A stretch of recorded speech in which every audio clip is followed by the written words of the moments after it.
Hello friends, welcome back to my channel. जय श्री कृष्णा। देवी माँ ने कलयुग में कई तरह के अवतार लिए जिससे संसार का कल्याण कर सके। माता के इन्हीं रूपों में से एक है, चलिए जानते। इसी तरह महाभारत में भी देवी का एक अंशावतार है।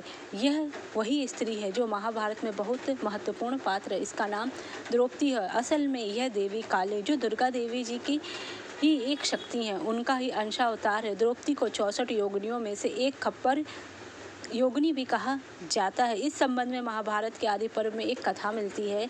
एक दिन इंद्रप्रस्थ में युधिष्ठिर द्रौपदी के कक्ष में थे। भीम उधर से गुजर रहे थे। अचानक उनकी निगाह खिड़की से कक्ष की ओर पड़ गई। उन्होंने देखा बड़े भैया द्रौपदी के पांव दबा रहे हैं और द्रौपदी पलंग पर खप्पर लिए बैठी है और बड़े ही क्रोध से युधिष्ठिर को देख रही है। बीच बीच में कह रही है, मैं तुम सबको खा जाऊंगी, रक्त पीऊंगी। भीम ने ये देखकर क्रोधित हुए और कुछ समझ नहीं पाए। उन्हें श्री कृष्ण का ध्यान है, उनकी माया वह पहले भी जानते थे पर कभी समझ नहीं पाए थे। भीम ने कृष्ण का ध्यान किया तो श्री कृष्ण सामने आ गए। भीम ने कहा कि अर्जुन तुमसे बहुत सवाल करता है। मैं आयु में तुमसे और अर्जुन दोनों से बड़ा, इसलिए आज मैं भी कुछ पूछना चाहता हूँ। श्री कृष्ण ने कहा, पूछिए। भीम ने कहा, तुम्हारी माया क्या है, मुझे भी दिखा दो। इस पर श्री कृष्ण कहते, अच्छा आज की रात आप चुपचाप वन चले जाइए और तालाब के किनारे एक वृक्ष है, उस पर बैठ जाइए। भीम ने ऐसा ही किया। उधर रात गहराई और अचानक ही वहाँ प्रकाश फूट पड़ा और सरोवर के किनारे कई हिंसक जानवर आ गए। थोड़ी ही देर में इंद्र, मारुत आदि देवता और योग योगिनियाँ भी प्रकट हो गई। सिंहासन लग गई। इसके बाद भीम ने देखा कि द्रौपदी अपने उसी भयानक रूप में चली आ रही है। पीछे महाराज युधिष्ठिर समेत उनके सारे भाई, सबसे पीछे नारायण भी हैं। द्रौपदी सबसे ऊंचे सिंहासन पर बैठ गई। युधिष्ठिर ने फिर से क्षमा मांगते हुए अभयदान मांगा तो द्रौपदी क्रोध में फुंकार कर कहने लगी। भीम ने देखा कि क्रोधित हुई द्रौपदी का रंग काला पड़ने लगा है और वह धीरे धीरे काली माँ में बदल गई।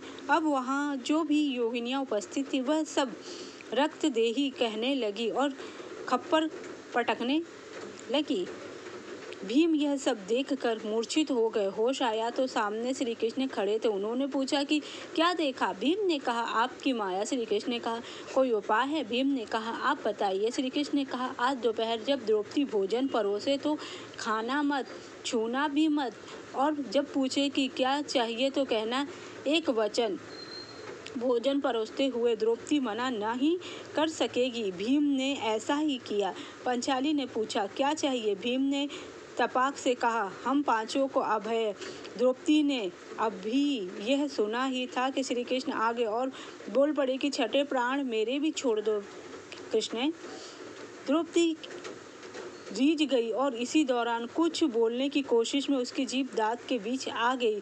जीभ को घाव लग गया और जमीन पर रक्त की 6 बूंदें गिर गई। इतने में द्रौपदी सावधान हो गई, अपने बूंदें गिरने से बचा लिया। फिर उसने कहा, ठीक है माधव, जैसा आप कहेंगे ऐसा है करते हैं। पांडव और श्री कृष्ण को अभयदान मिल गया। महाभारत युद्ध में यही योद्धा जीवित बचे, बाकी सारे मारे गए, फिर श्राप झेलते रहे। युद्ध में अर्जुन नारायण का निमित्त बना, नारायण काली के लिए माध्यम बनी और काली का काल रात्रि अवतार महाभारत में खप्पर भर भर कर रक्त पीता रहा। द्रौपदी असल में कौन है, इसकी वानगी हमें तब मिलती है जब वह दुशासन की छाती के लहू से बाल धोती है। द्रौपदी के रूप में माता काली ने ही अवतार लिया था ताकि श्री कृष्ण के साथ मिलकर वह अधर्म का नाश करे और धरती पर धर्म की स्थापना हो सके।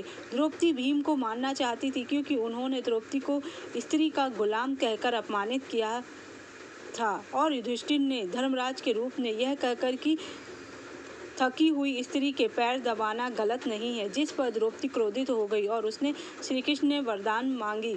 यह घटना द्रौपदी के काली अवतार होने की कथा से जुड़ी हुई है, जहां वह अपना खप्पर भरने के लिए पांडवों का रक्त पीना चाहती थी। द्रौपदी के कक्ष में भीम ने अर्जुन को उसके पांव दबाते हुए देखा, जिससे उन्हें बहुत क्रोध आया। भीम ने अर्जुन को मूर्ख और नादान कहकर उसका अपमान किया और कहा कि वह स्त्री का गुलाम है। भीम के इस बात पर द्रौपदी भी क्रोधित हो गई, क्योंकि यह उसका भी अपमान था। उन्होंने भीम के इस कृत्य को अत्यंत लज्जापूर्ण मान लिया। द्रौपदी काली का अवतार थी और उनका उद्देश्य अपना खप्पर भरना था। जब भीम ने उसके कक्ष में ऐसा दृश्य देखा तो वह द्रौपदी से बहुत क्रोधित हो गए। जब भीम के क्रोधित होने पर युधिष्ठिर, नकुल और सहदेव वहां पहुंचे तो उन्होंने भीम से पूछा कि क्या गलत हुआ। युधिष्ठिर ने कहा कि थकी हुई स्त्री के पैर दबाने में कोई गलती नहीं है।